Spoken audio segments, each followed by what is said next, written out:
I now give the voice to Michael Williams, which is our president this morning, and to our next talker, Willem deVries. Thanks. Bonjour, welcome everybody. It's my great pleasure to introduce our first speaker of the day, Professor Willem deVries of the University of New Hampshire, who's going to speak on the transcendental and the causal in experience. Bill.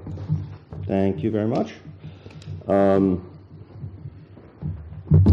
going to try and do something that I think is actually fairly hard today, namely interpret some of the dispute between John McDowell and Wilfrid Sellars. I've been asked to review some of McDowell's most recent books, so I've been reading a lot of him lately.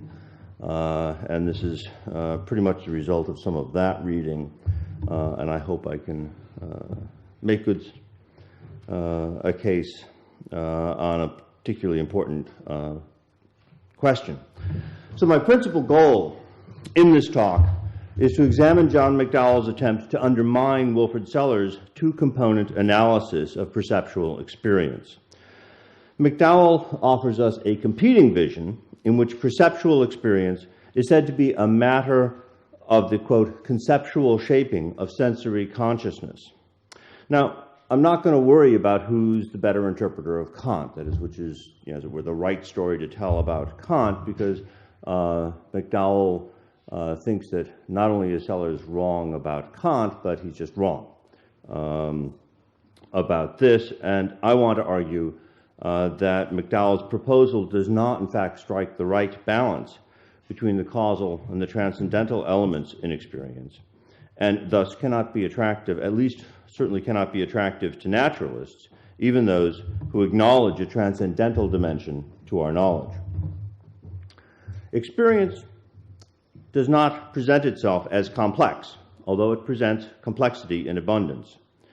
Whatever else it is, though, experience is a unified representation of oneself in the world on the basis of which one engages that world.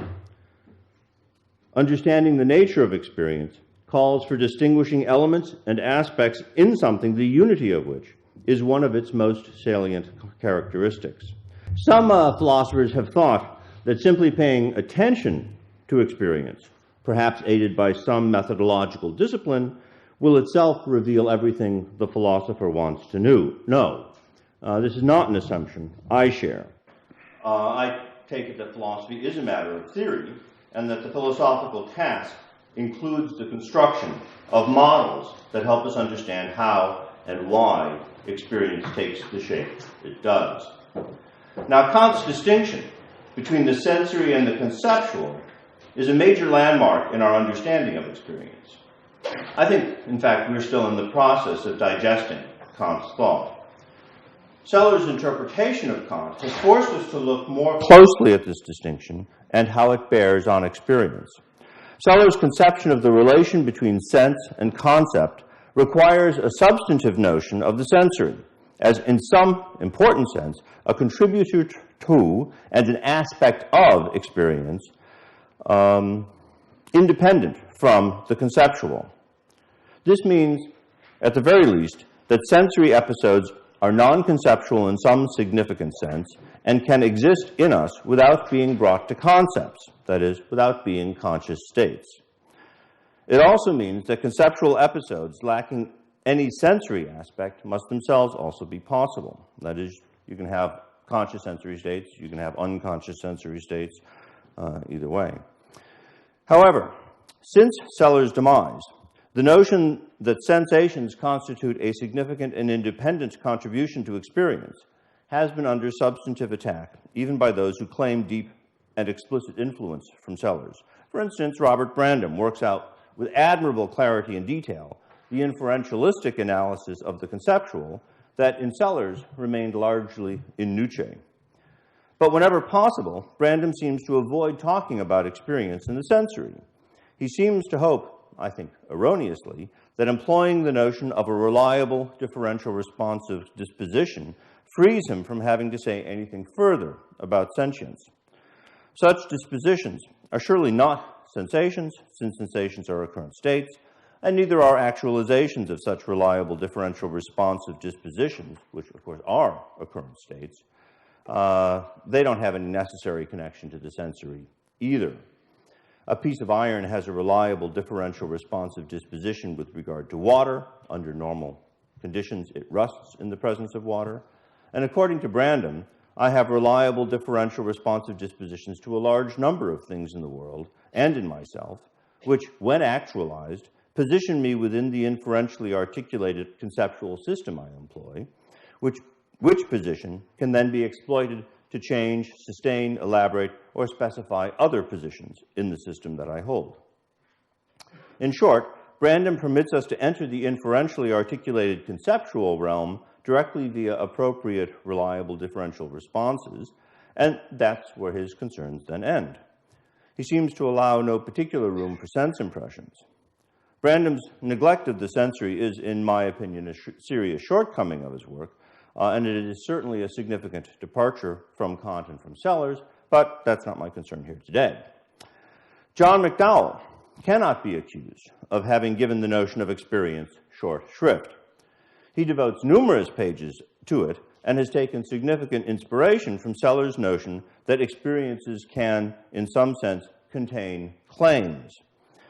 Yet beyond this, and the idea that intentional states are standings in the logical space of reasons, McDowell does not accept much of the architecture that Sellars developed, and in particular, he's always questioned Sellars' interpretation of the sensory. At one point, for instance, in the Woodbridge lectures, he labels Sellarsian sensations, quote, idle wheels.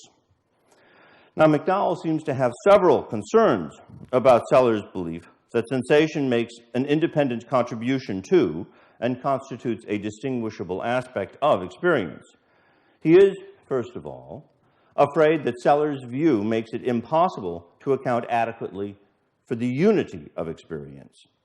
And second, he's concerned that permitting the sensory such independence as Sellars would give it is, in fact, a way of submitting to or returning to the myth of the given.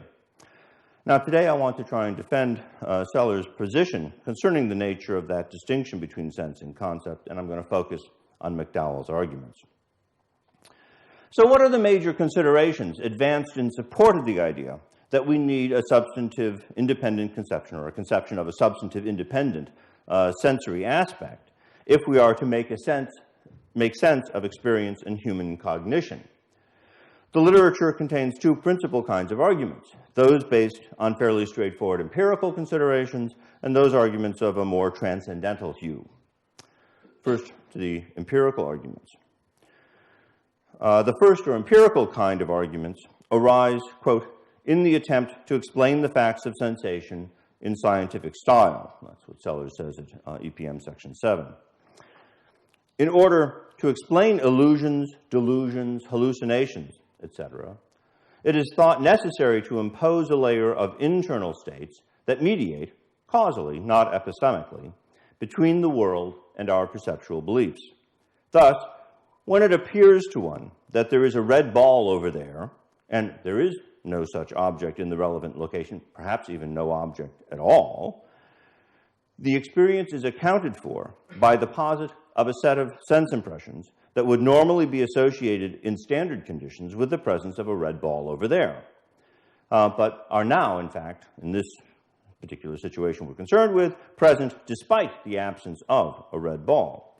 One's taking the red ball to be there, then, is a direct reaction to these sense impressions rather than to what is, in fact, over there.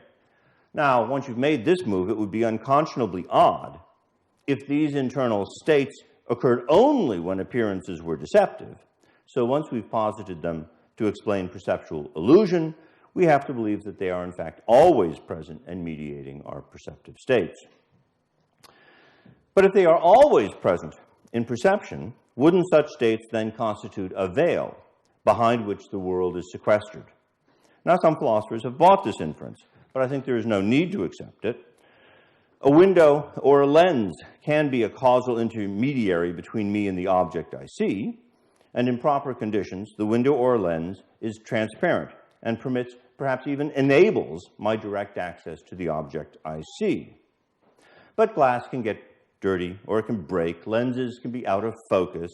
And under such deviations from the norm, we become aware of the glass as an intermediary. In cases of veridical perception, sensations normally fade from view. They are then as if transparent, allowing the world to reveal itself to us. Hallucination and illusion are then the deviant cases that reveal the complexity of our normally direct perceptual access to the world. It is important to note that not all perceptual error is to be accounted for by reference to sense impressions. Sometimes we misperceive. That is, we do not look, listen, or taste carefully or closely enough. We do not notice something palpably there, or we jump to a perceptual conclusion, as it were. The idea is here that there are two forms of perceptual error, at least. One on the conceptual side, and the other on the sensory side. Reference to sense impressions then need not be the general, or even perhaps the usual strategy employed to explain perceptual error. This is important to understanding the substantive nature of the inference to sense impressions. We are not led to posit them by some absolutely general consideration of perceptual error, so that finding some other way to account for perceptual error invalidates the posit. Sense impressions seem forced upon us precisely when there is perceptual error, but there is no apparent violation of the epistemic virtues. Now, blind sight is a recently discovered phenomenon that twists things in the opposite direction. Veridical reports in the absence of sensory consciousness. Thus, we seem to have to acknowledge both the conceptual episodes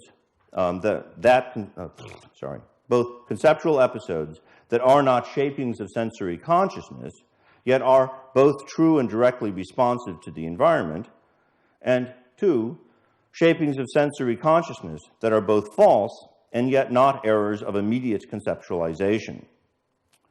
If the empirical facts of experience were different, if perception were generally but not perfectly reliable, but in fact was never subject to illusion, hallucination, or blind sight, that is, if all we had were errors of the epistemic virtues in perception, we would have no argument for this empirical kind, for believing in the presence in us of internal sensory states that are essential parts of our cognitive processes. And in that case, we could locate all perceptual error in the exercise of our conceptual capacities. All illusion, that is, would be misunderstanding. Now I'm going to talk a little bit about the transcendental arguments. Transcendental arguments support a substantive notion of an independent set of sensory states or sense impressions, not as elements in a causal story about certain facts about experience, but as required for the objective validity of experience. Such arguments claim that sense impressions, though themselves non-cognitive, are necessary conditions for experience to have the objective purport, without which it would not be experience, but merely something lived through. It will be in erlebnis and not in erfahrung. It's important to understand how such transcendental considerations differ from the causal and empirical considerations I've just addressed. Transcendental arguments concern, in Kant's phrase, a quid juris question, a question of right, justification, or normative status, not one of causation. They point to a condition that must be in place if something else is to have a certain normative status. Now, such a transcendental approach to the sensory has gotten significant attention lately. In his Woodbridge lectures, John McDowell claims that there is a significant shift in Sellars' arguments for sense impressions between empiricism and the philosophy of mind and science of metaphysics. In fact, exactly a shift from the causal empirical justification for belief in sense impressions to a transcendental justification. McDowell's claim there has focused a great deal of attention on this transcendental aspect of sensation from, for instance, David Foreman's written an essay that adverts to this, and so has Susanna Schellenberg. The central issue here is that sensations or sense impressions are supposed to be involved in justifying the claim that our intentional states and indeed our experiences are of the world. One interpretation of this thought is this: if there is no external constraint guiding our thought about the world, our thinking could be only a, quote, frictionless spinning in the void, as McDowell once characterizes it, and not objective knowledge about or experience of the world in which we live. Indeed, if there is no outside epistemic constraint, then we would have no right to believe any metaphysical externality. We would be left in an obnoxious subjective idealism. There are both epistemic and metaphysical reasons, therefore, for believing in some form of external guidance on our knowledge. And there seem to be two alternatives here. Either perceptual thought about the world is guided by the world itself, and veridical perception is just a case of our being transparently and directly open to the world itself, or perception is not a transparent and direct openness to the world, rather there is some intermediary that guides thought and perception and ties our thought to a world which thought cannot access directly.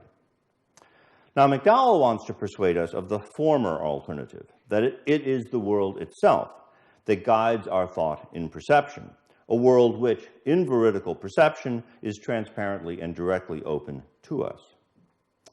Sellars, McDowell argues, espouses the alternative, the path of mediation.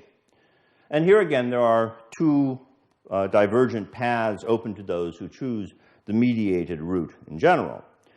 In one case, the intermediary is an epistemic intermediary, something that is itself known immediately and already imbued with the normative status that it can then transmit to contentful thoughts about the world. And as McDowell well knows, of course, this path is simply the Cartesian or givennist path that Sellars spent so much time working against. The second mediated route denies that the intermediary itself possesses epistemic or conceptual status. It is a given only in a causal and innocuous sense, at least so it's claimed. But McDowell then applies the pressure here. Since these immediately given sense impressions have no epistemic or even for that matter semantic status, how could they play any role in the justification of the normative status of our thoughts as true of the world? Sense impressions would be, McDowell thinks, idle wheels in the transcendental story about human knowledge. Now, we might ask why the notion favored by McDowell that in veridical perception, the world itself is open and transparent to us, or as he sometimes even says, it impresses itself upon us, is not itself a form of the given. After all, that talk of impressions could lead one to think that he's fallen himself back into the given and has led people, including myself, to think that at times. But his answer is clear to that. He says, and I quote, this is on your handout so you can follow.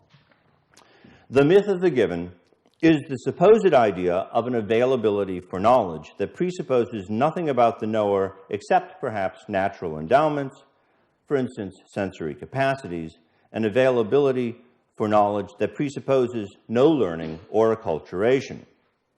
So according to McDowell, we do not have to learn to sense, but we do have to learn to see, to hear, and to think about the world. And having learned to see and hear the world, however, what we see and hear is precisely the world. As McDowell says, our thought does not stop short of the facts. Perhaps then we should say that there is, even for him, a form of mediation in one's current and occurrent grasp of the world that plays a transcendental role, but it is not the causal mediation of sense impressions, it is the historical mediation of our learning history. This history cannot be narrated entirely in the language of causal laws, for, of course, it is the history of our ascendance into the space of the logical space of reasons, and a story that itself concerns the issues of right, justification, and normative status. It's a history and not a merely natural history. Now, David Foreman has argued that even so, we cannot tell that story, that historical story, without alluding to sense impressions, thereby providing sense impressions with an indirect transcendental role. My own argument is a variation on that theme. Sellarsian sense impressions play no justificational role in the story to be told about particular empirical claims we make, or the generalizations we base upon them, but there is a transcendental role for sense impressions in that other logical dimension, Sellars mentions, in which observation reports rest on other empirical propositions. Employing the transcendentally important category of observation report is tantamount to making a commitment to being able to unpack the story of the causal underpinnings of empirical knowledge.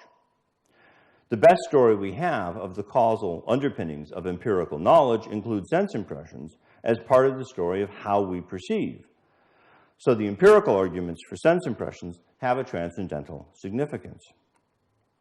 Sellars' story concerning the role of sense impressions is a story in which our thoughts are indeed guided by the world itself, but it is a causally complex and historically conditioned world of which we ourselves are a part.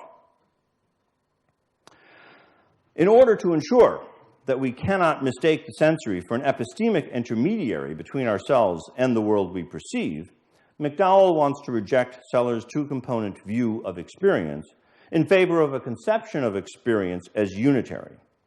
According to McDowell, experience is conceptually shaped sensory consciousness. Thus, rather than Sellars' notion that our perceptual thinking is guided by the sensory and consists of both a sensory component and a conceptual component, McDowell says, quote, and this again is on your handout, the thinkings that provide for the intentionality of perceptual cognitions are not guided by sensory consciousness, as it were, from without. They are sensory consciousness suitably informed. McDowell claims that this is not an attempt to eliminate sensations. He insists we can still say everything we want to say about, or at least everything we need to say about sensations, but that it would be a mistake to reify such talk and take sensations to be independent, substantive elements of experience. That, of course, would just return us to Sellars' two-component view. Rather, McDowell understands the concept of sensation to be a product of abstraction from our conception of the unitary, conceptualized sensory consciousness that is experience. Thus, if we abstract from the representational aspect of experience, we can isolate the sensory aspect, but we should never lose sight of the fact that the concept of a sensation is essentially abstractive. Now, I think McDowell's notion is something like this. The motion of an object can always be analyzed into three distinct vectors, but there is no presumption that any of these vectors possesses distinct material or causal reality. The sensory can always be analyzed out from perceptual experience, but it would be a mistake to attribute to it a distinct causal reality. Now, the issues here, I think, are complex, so I'm going to try and simplify by approaching them by considering a distinctive move that Sellars makes when thinking about ostensible perceptual states. And I call this move the sensible presence inference, and it's exemplified by inferential moves. This, again, is on your handout. X ostensibly sees a pink ice cube, therefore, something in some way pink and cubic is in some way present to X other than as thought of. And that's a move that Sellars makes in a number of different places. I'll give you some citations there. And he thinks it's a good inference, right? He's committed to that. Its exact status for him, I think, is a bit unclear. In one place, he says this connection between ostensible perception and presence other than as thought of is a matter of phenomenological assurance. Another place he calls it a product of sound phenomenology. And I must admit, I'm not quite sure what that means for him, what kind of an assurance, a phenomenological assurance is. And he doesn't say much about that, so that's something I'm puzzling about myself. Now, Sellars thinks, of course, that the content, a sensation of translucent pink, only superficially resembles the context thought of a translucent pink cube, or more interesting for us at the moment, perception of a translucent pink cube. For perceptions are thinkings, and they possess their logical and cognitive powers because they exhibit the full-blown intentionality of thought. Or rather, perhaps it's because they have logical and cognitive powers that they possess full-blown intentionality. Now, in Sellars' view, perceptions also possess a different kind of directedness. So in perception, this two-component view, there are two kinds of directedness, or presence. Directedness and presence are pretty much the same flip sides of each other. And it is precisely this that is the sensible presence and it is precisely this that the sensible presence inference tries to capture, this presence other than is thought of. Ostensible perceptions differ from mere thinkings and believings in by virtue of the presence to the subject of something in a way that is other than is thought of. And Sellars, of course, admits that the question of what this something is and how it is present to us has been a thorn in the side of philosophy for centuries. Now, McDowell, I think, has to deny the validity of this connection because he thinks that the only form of presence is intentional presence, being believed in. He thinks that as soon as we talk of directness, at least the way he talks about it in the essays I've been looking at, as soon as we talk about directedness, and of course talk of presence is just the complement to talk of directedness, we have introduced intentionality. There is no other form of directedness. So the inference that in ostensible perception something is present to us other than is thought of cannot be a good one, according to McDowell. McDowell therefore offers us a different story. Sensation is not a separable element in perceptual experience. It is a mere abstraction from such experience, arrived at by abstracting from the full intentional directedness of perception. Abstract from what perception ostensibly relates us to, and what is left is a description of a, quote, mere modification of a subject's state. That is, it's a sensation. Thus, there is no reason to believe that the directedness or the mode of presence of sensation is different from that of perception or thought. Another quote from it's on your handout. If we reach of translucent pink, as in this context, a sensation of translucent pink, by dropping, quote, a cube of a translucent pink cube, as in a perception of a translucent pink cube, in what was the specification of the intentional content of an intuition, as an intuition of a translucent pink cube, why should the of change its character? Why not suppose this form for describing sensations of colors exploits, in a vestigial form, the apparatus of intentionality? So we want to say it's the only directedness is intentional directedness, and when we talk about sensation, we're thinking about ourselves in abstraction from our relatedness or our directedness upon an object. The advantage of this view, at least as an interpretation of Kant, is that spatiality is then essentially foreign to sensation.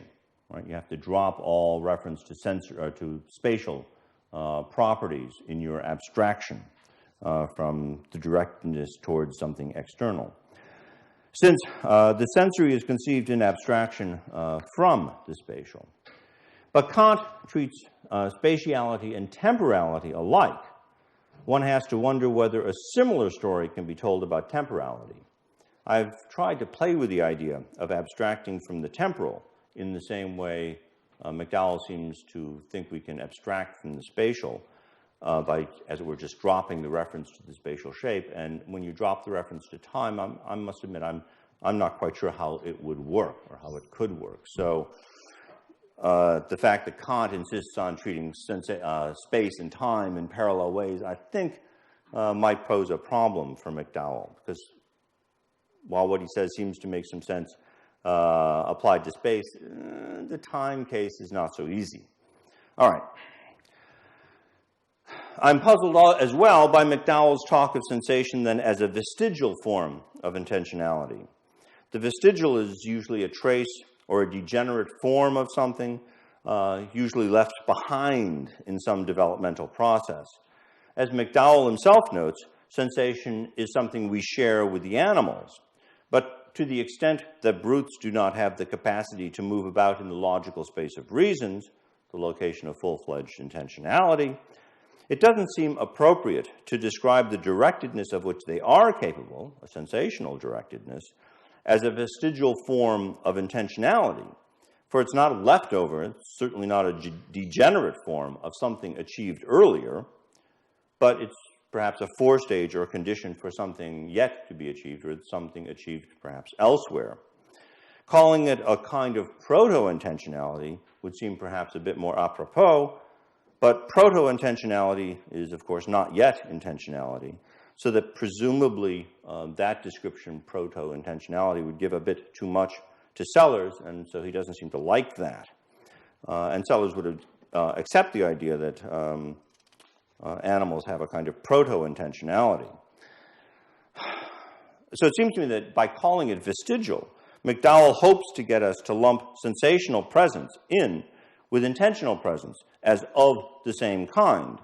But I must admit that calling it vestigial sounds an off note to me.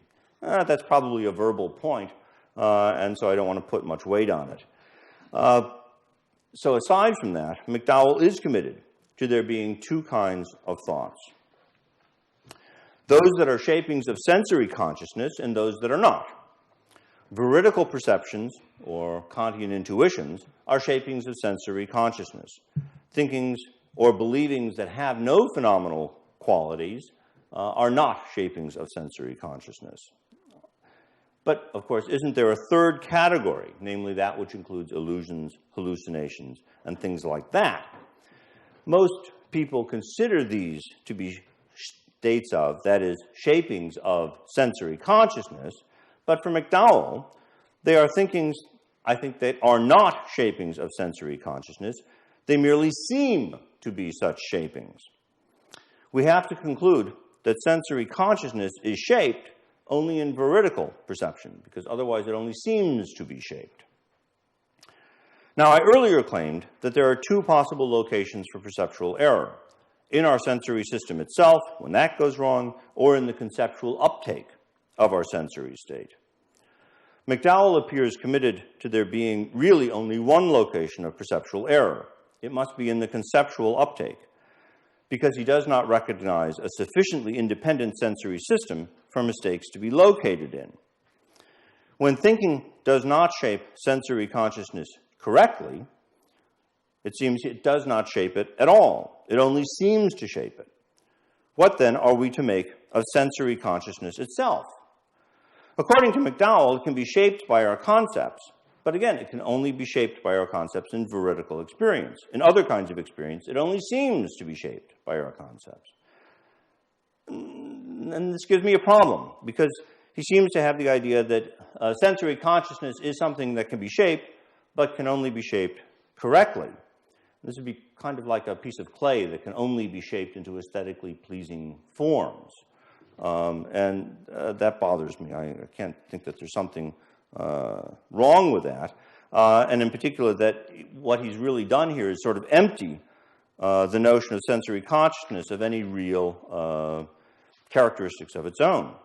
He invokes sensory consciousness to distinguish perception from abstract thought, but I don't see that he leaves us any access to or any way to investigate sensory consciousness in its own right, any more than we can investigate the horizontal or the vertical components in the motion of objects in their own rights.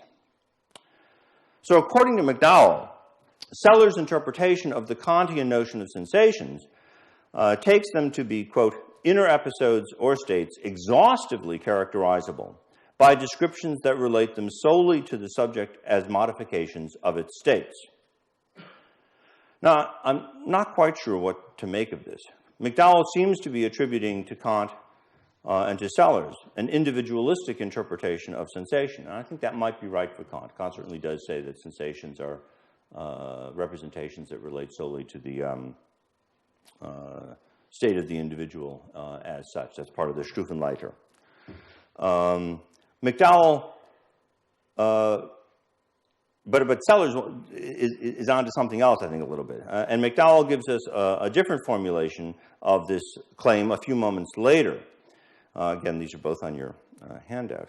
For Sellars, an episode or state that is a sensation is completely, and he italicizes that, completely describable so far as concerns what it is for consciousness by descriptions that use of only in a non-intentional way. Now, this at least restricts the kinds of descriptions in question to those purporting to specify sensory content. But it seems to assume that sensations are always something for consciousness, which is also not a Sellarsian thought. McDowell's individualistic interpretation of Sellarsian sensations immediately raises for him a question. Why should we think of sensations, then, as representations, since, as sensations, they relate us to nothing? They concern merely the state of the individual. McDowell then chides Sellars for offering a conception of a kind of representation that represents nothing. But of course, it is just false that, quote, in Sellars' view, the whole truth about an item that is a sensation is captured by a characterization that relates it solely to the subject as a modification of its state. Kant indeed describes sensations this way, as I mentioned in the Stufenleiter, but in Sellars' view, that is because Kant has not yet seen how to embed minds in nature as products of evolution. It is perfectly clear that in Sellars' view, the notion of sensation is itself a functional concept. Sensations are states that play a particular kind of role in the behavioral economy of organisms, and that role cannot be adequately characterized without alluding to objects in and states of the world independent of the subject of sensations. The episodes and states that are sensations are what they are in virtue of their participation in sensory systems that themselves have a long evolutionary history that installed those systems to produce such states, to play that role in the mediation of the behavior of such organisms. Furthermore, we conceptualize our sensory states by locating them within a field of similarities and differences, our conception of which is modeled on the field of similarities and differences characterizing the sensible qualities of physical objects. For example, physical objects resemble and differ from each other in color. Our visual sensations resemble and differ from each other in analogous ways. This homomorphism is an important part of the whole truth about sensations. There is then abundant relationality in the Sellarsian conception of sensation. Nevertheless, perhaps McDowell has his finger on something important about Sellars' conception of sensation. Sellars is committed to what I call the restricted validity of elimination in sensory contexts. That is, Sellars is willing to make the move from John has a sensation of red, again, this is on your last item on your handout, John has a sensation of red, to John has a red sensation. This move is of restricted validity because, for instance, he thinks the move from John has a sensation of a computer screen to John has a computer screen sensation is, in fact, an entirely different move. The idea here is that there is a restricted set of terms, pretty much the terms for the proper and common sensibles, that, although developed with respect to sensations by analogy to their application to physical objects, nonetheless apply literally to sensation and not merely metaphorically. So we have two isomorphic sets of predicates, one of which applies to physical objects and the other to sensory states. The analogy between the predicates of physical objects and the predicates of sensations taken seriously, then, becomes a proto-theory that enables us to think about sensations in their own right. That is, we now have properties to stick on them and to start thinking about how they could have them, etc., and how they connect to each other. This is important because, of course, sensations are entitative, that is, independent and substantive, precisely to the extent that they have characteristics in their own right. Thus, it is easy to see that of elimination, this restricted of elimination, is not a trivial matter. Such a proto-theory, as Sellars contemplates, can inspire empirical work investigating the how of our experience and cognition. On the flip side, of elimination like this never works in intentional contexts. Intentional objects, as such, cannot be presumed to be entitative, precisely because you can't presume that there's an entity there at all. The sensible presence inference mentioned earlier is thus connected to of elimination.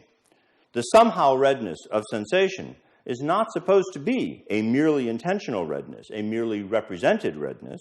It is an actual redness, a present redness, even if, well, not quite the same redness present in physical objects, but it's still present, and it's actual. Sellars takes it that the manifest image is committed to the actuality of color and sound, etc., in sensation, and thus to both the sensible presence inference and restricted of elimination.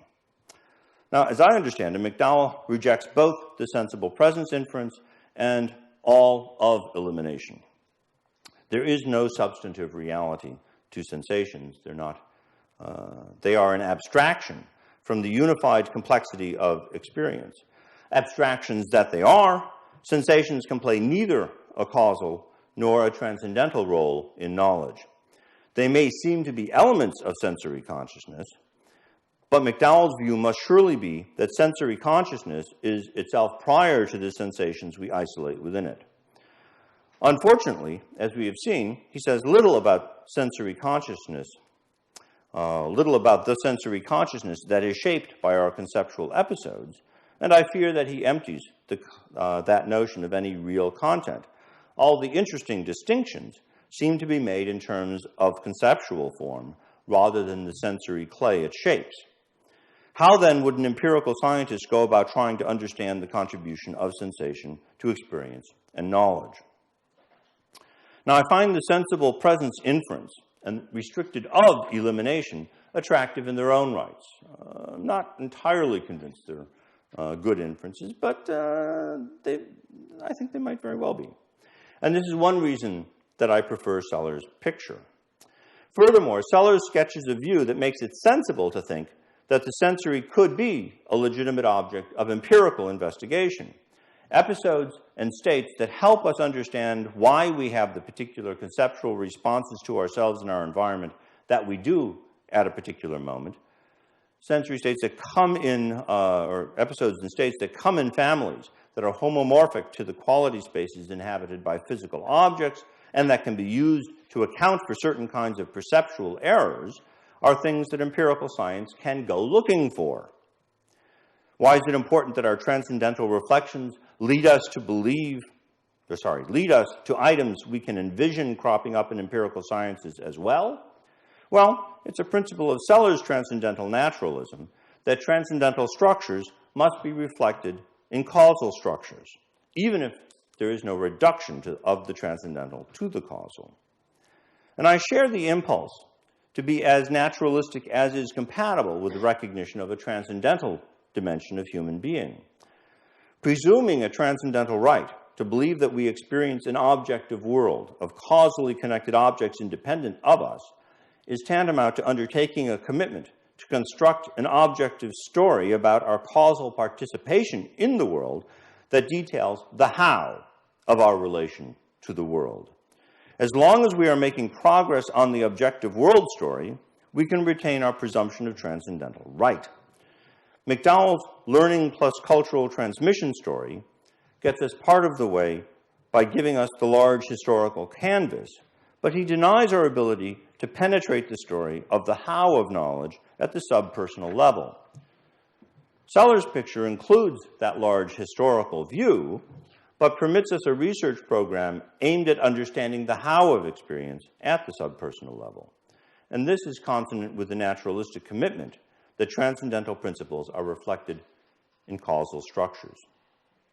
Given the vagaries of human experience, accepting a conception of substantive independent sensory states that play a distinctive causal role in perceptual experience helps us understand how cognition is possible. Such entities possess significant difficulties for us, but I think a coherent naturalism demands that we accept the challenge. Thanks.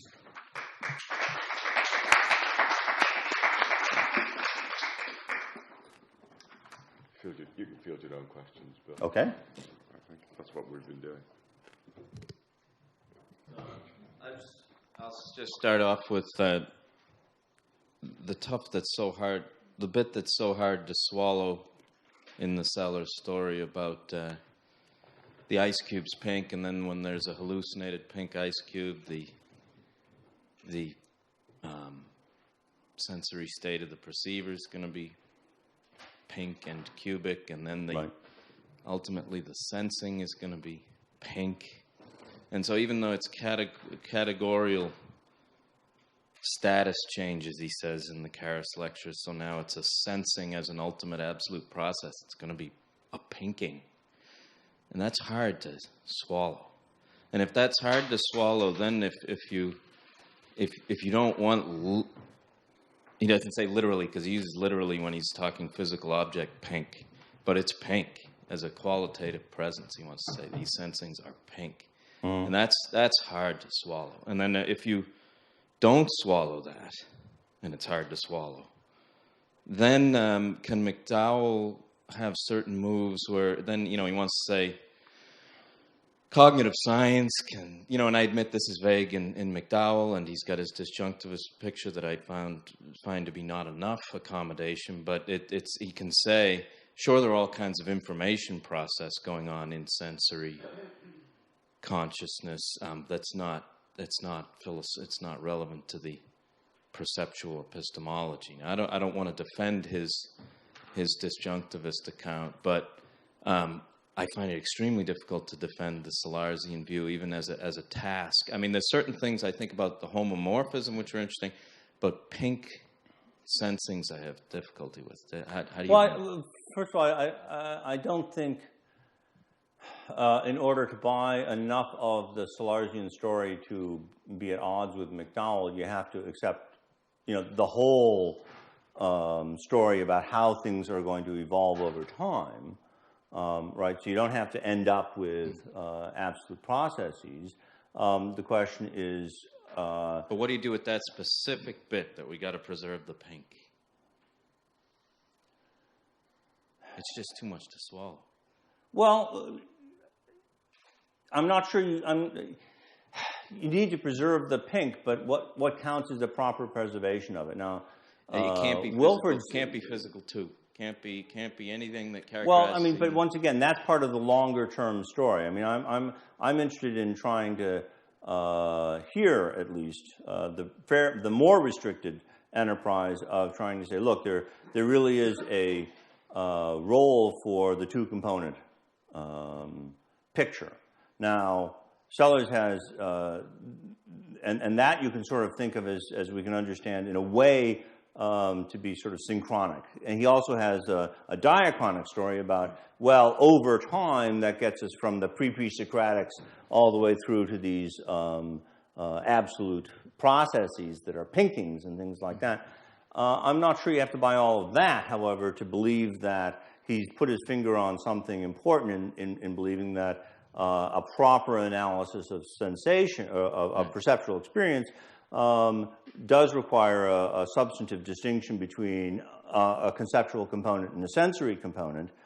And then we can start worrying about, okay, what exactly is the metaphysics of the sensory? And I haven't really touched on that, other than to say, well, it's not merely an abstraction from something more unitary that can always be, as it were, filtered out, but has no as it were, substantive empirical being that you could then start looking for in some kind of empirical process. I know, Bill, I don't want to say like you have to buy the whole Sellarsian metaphysical story all the way to the end. It's the first stages where you go inside to characterizing the sensations that Sellars wants to say an intentionalist story or a functionalist account of perception or I think he would say a disjunctivist account doesn't give you enough.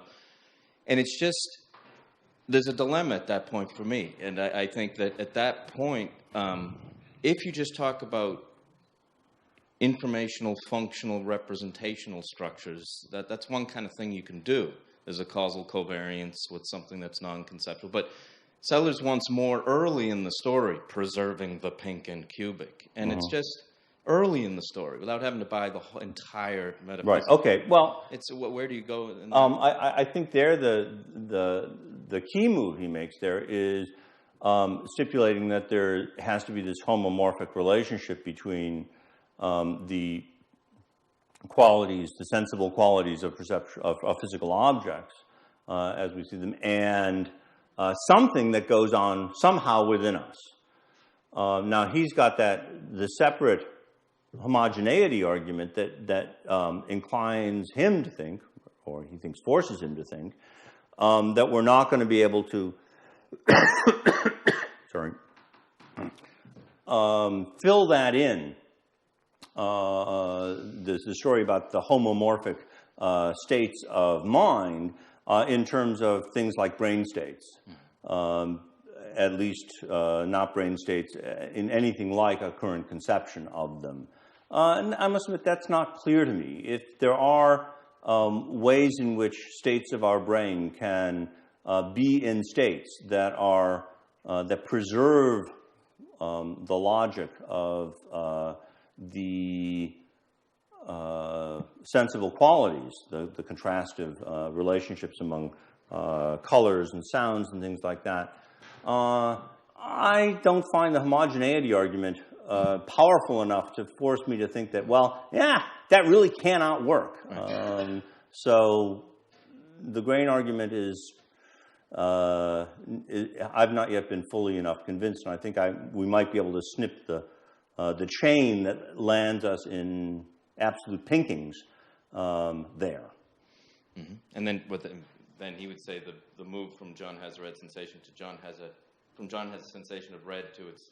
I agree with you on that, but then you're not doing what Sellars wants to do with the of elimination in the way he's all excited about keeping the sensation being red. No, I don't think that's right. I think because then it's still the case that you've got this analogously constructed predicate, red, sensory red, which is different from physical object red, but is homomorphic to it, that applies to states of our subjectivity, states of our brain, perhaps. And isn't, I mean, that's a way of it being really red. It's just that the concept red there is one formed analogously on the model of the redness of physical objects, but it's not physical object redness. I mean, your brain state is not red in the way in which, the apple is.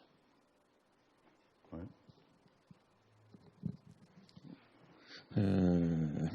Okay.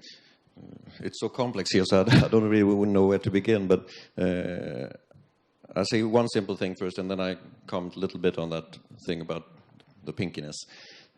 One thing is that when you go to from the empirical component in empirical argument for sensations, mm-hmm. Classically in philosophy we have two ways to go there. We have the argument from illusion, which is what you're... Then we also have the argument from science, which I suppose intuitively is for many people much stronger. I mean, like when Russell says that if naive realism is right, it's wrong, so it's wrong. He's thinking about all that complexity of the perceptual process and the differences between different species, etc. It's for a physiologist, I think it would be very hard, almost ridiculous to think about all these philosophers thinking about perception as sort of a direct access to the world. Mm-hmm. So that, and that also I think has something to do with that question of pink, because for me it's much harder to think about the ice cube as being literally pink than about the sensation. I mean, we have the distinction between the sensory modalities, for example, very obvious to us and very sort of discrete, and they don't seem to have anything. There's nothing like it in the natural world. So the one thing would be, I mean, of course, our concept of pink is from that's a pink object. But when we think about things in reality, it would seem much more reasonable to think that, okay, our perceptual apparatus makes us conceive the world in a certain sense where pinkiness is there, but there must be something with us that is supposed the basis for pink. Okay. So what you mean by the scientific argument is just the fact that the perceptual process is so damn complicated, that the idea that somehow its result would be that we're just open to the world. Seems, I mean, that we have the epistemological component, of course. I mean, that might be direct, but when you also want to sort of account for the content or the actual feel of the experience, I think there must be something missing there. Okay, I mean the difference between. If you take the blind sight example, for example, right. Okay, so you have blind sight, interesting phenomenon. We also have the very interesting phenomenon that we are not blind sighted. That normal vision is not blind sight, but it's very, very different from it. Right. I mean, you move the problem inside, it doesn't solve the problem. It reproduces some of the same problems. Sellars wants to avoid an epiphenomenalism, or yeah. Of course, it's not. Yeah. I don't give a solution, but I think it's a problem killer. Yeah. Direct realism must have something to say about it. Yeah, I agree with moving it inside. It doesn't handle that move in itself doesn't. Well, I guess I wonder if it were the case that we were not subject to illusion and hallucination, would that change at least the philosophical, if not the scientific? I mean, would there still be science to do in explaining why we're so damned good, for instance, as never to be subject to those kind of errors? But it seems to me that what you say, the shape of those arguments might look quite differently if we weren't subject to those kind of perceptual errors. But we are, and that needs to be taken account of. You have to make room for them, as it were, in your transcendental story about it. So I guess I'm not convinced that the scientific argument is really that different from the argument from illusion, because that's one of the salient things that the scientists need to account for, and sometimes argue at great length over. You know, why is the Muller-Lyer illusion as robust as it is? And Gregory, for instance, claimed at one point that it, and I'm not sure he still believes this, but at least he claimed at one point that it was not, in fact, nearly as strong in. I think there was people who lived in Mongolia or something who lived in yurts, right? And they didn't live in a place where there were many right angles, and the houses were round, and so they just didn't have that kind of vertices coming together in that way. And he claimed that they were not subject to the Muller-Lyer and anything like the way us square-bound Westerners, and in fact a great deal of the rest of the world was. Oh, interesting claim. So even there, that kind of illusion might have some kind of empirical basis. But I didn't mean to imply that the argument for the illusion didn't do anything. I mean, right. I once learned to identify sense data by pressing my eye and have double vision. Okay, two things there. Two things in one sense, one thing in another sense, so there must be two things, okay, right, somewhere, okay. So I didn't I just thought that there's something more to this story when you want to have all, for example, the different ways that perceptual systems work in different species, etc. It seems odd that all of them should have that, being so different, should have that quality of being in direct contact with the world. Okay, I don't think I have any. Yeah, I'd just like to ask a very elementary question, okay? And perhaps I just didn't follow. Michael's elementary questions are usually dangerous. No, really. And it's just about the relation between the EPM argument and the sensible presence inference. I mean, the EPM argument is an argument, as you quite rightly say, for causal intermediaries. They don't seem to have any connection with awareness at all. I mean, there's nothing in the argument that they just have to be causal intermediaries. I'm having difficulty seeing how that and the phenomenological argument how those arguments could be arguments for the same thing, why one would even think they're arguments for the same. I mean, why is there a single topic here? That's, of those two arguments. One's an argument for causal intermediary. I mean, this is a mild defense of John McDowell, I think. Right. So you've got an argument for causal intermediaries, and then you've got this argument that you yourself said you don't altogether get, this phenomenological argument. There just is the pinkness there, which is in some way present. And that's an argument for something being present. Whereas the EPM argument, the explain in scientific style, is just an argument for causal intermediaries. They're not present in anything like the sense that the phenomenological argument demands. So what's the reason for thinking these are two approaches? Oh, I think... Why are we triangulating on the same argument here and calling it a sensation? Is there an argument to link those two arguments? I think so, namely, because of in EPM, I mean, he doesn't, make this move of the, the immediate presence inference. Doesn't mention that, but I think it's sort of in the wings in his notion there of descriptive content.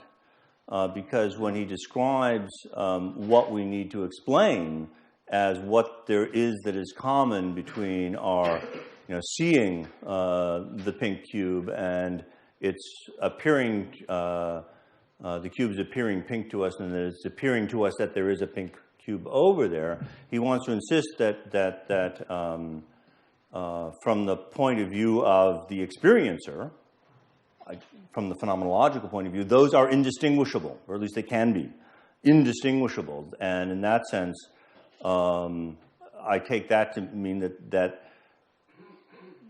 the pink cube is in some way present in all of those, even though in one case the pink cube is out there in space, and in the other cases there may not be anything like a pink cube anywhere around. And yet, the indistinguishability from the point of view of the experiencer requires some kind of presence there. So I think there is a connection. Well, then and that's part of what the causal explanation is supposed to help us understand how that could be. But then I think he owes us an account of what's so special about color, or some of the secondary qualities. Because if you look at examples like distance perception, there's certainly an argument there for causal intermediaries. I mean, psychologists discover the so-called cues that mediate distance perception. Now, no doubt they trigger comparable states in the perceiver, maybe states of the brain, whatever they are, states of the sensory system, that allow for manipulation. So there's these famous Ames rooms and this. Now, we're not conscious of these cues. I mean, we really don't know what we're reacting to and what's producing these causally intermediate states that can totally disrupt our distance judgments. Right.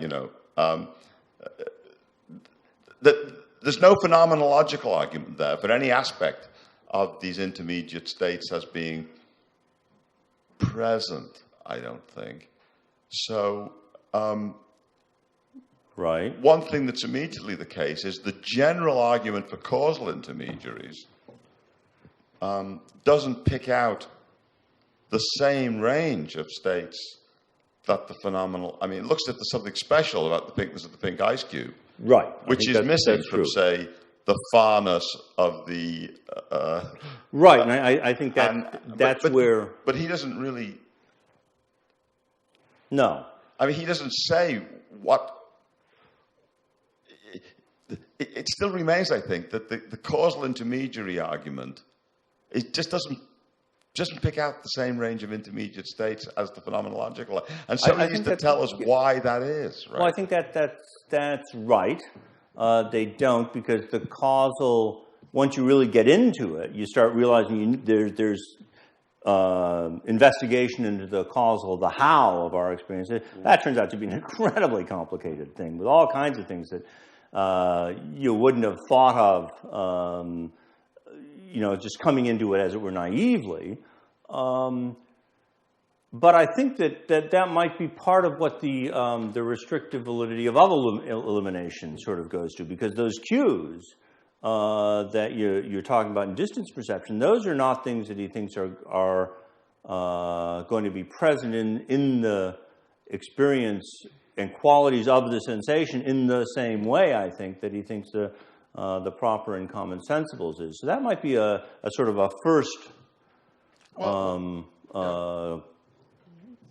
foray into trying to help you sort some of these things out. Well, I don't know. I mean, it seems to me he doesn't really distinguish these different cases adequately. If you look at some of the arguments in science and metaphysics, it seems to me that some of the arguments for qualities represented in sensation could precisely be such things as distance cubes. We think we perceive distance directly, and maybe epistemically we do. We just judge it. We see that that's far away. But in fact, it's mediated causally, complexly by things that we do detect sensibly, such as color gradients, for example, and various perspective cues. And those are presumably represented in sensational states. But notice that, of course, spatial qualities are one of the common sensibles, so that they, in Sellars' story, can show up. McDowell doesn't like that. No, I know. Kantian, but I'm not defending the whole McDowell picture. Right. But I'm just worrying about the extent to which the phenomenological argument and the complex intermediation argument get us to the same destination, or whether, at best, the phenomenological argument gets us to some subclass of the states that the intermediation argument gets us to. And I think that's right. In fact, it does get us to some subclass, and I think he recognizes that. Yeah. Because at some point, when he uses the phenomenological argument that there's the somehow presence of a somehow red thing, he always says that's as far as phenomenology gets us, and it's clear that he thinks that that's actually not all that far. It just sort of marks a milestone, and then there's a lot more work to do, and the causal intermediary investigations then will take you much deeper than that, as it were, phenomenological presentation could ever hope to go. I mean, he does say, as I recall, that sensations are not, in science and metaphysics, sensations are not apperceived, right? Right. And so they're present but not apperceived? Yes, because the sensation itself, I think when you apperceive it's by then it's already an intuition. It's no longer a mere sensation, it's become an intuition. So what and the part of that sort of still sort of McDowell a little bit. So then you're just abstracting from the intuition. I mean, right. I mean, and the part that jars, it seems that, but isn't the sensation supposed to, in fact, be part of the intuition? It's supposed to still be present in there. In the intuition, yeah.